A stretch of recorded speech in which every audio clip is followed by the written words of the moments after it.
I finally finished my piano that can shoot fire, but there's still a massive problem. Because before I could take it out in public and get people's reactions, I needed to detect every single note that I play, but how? Because my first thought was to try and make a sensor that I could put on each key. However, it was way too unreliable, but then I had a brilliant idea. I've seen people use computer vision to detect things, and after looking closely at the piano, I realized instead of trying to detect when a key was pressed, it would be easier to detect these hammers instead. So I spent days working on a program that would allow me to set up my phone to detect each of the notes, but even though I got it working where you could see the notes on a TV, it created another problem that I wasn't aware of yet, because I started moving on to try and get it to shoot fire. So I hopped into SolidWorks in order to design a structure that would allow the gas to shoot through these metal tubes that would be controlled with these automatic switches connected to this big mess of wires and electronics, where then of course in order to light the fire I had a tube that would go on top with a small flame that would ignite the larger flame, and I was so confident this would work, so I set everything up. And keep in mind, this is just 4 notes so far. A real piano is 88, but this is where you'll notice the problem that I was mentioning earlier, because it was working,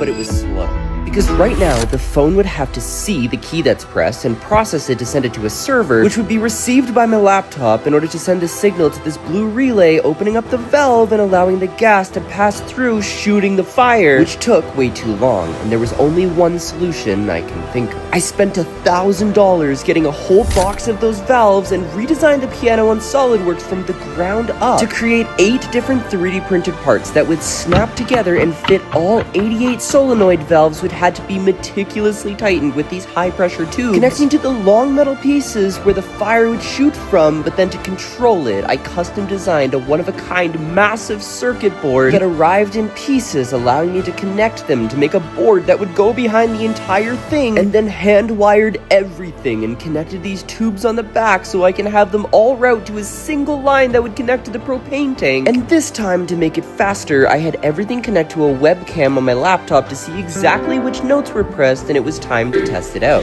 I literally could not have done this without SolidWorks, so you could get SolidWorks for makers for 20% off, just $38 using code Tyler Satari in my profile. And the next step is to fix the gas leak.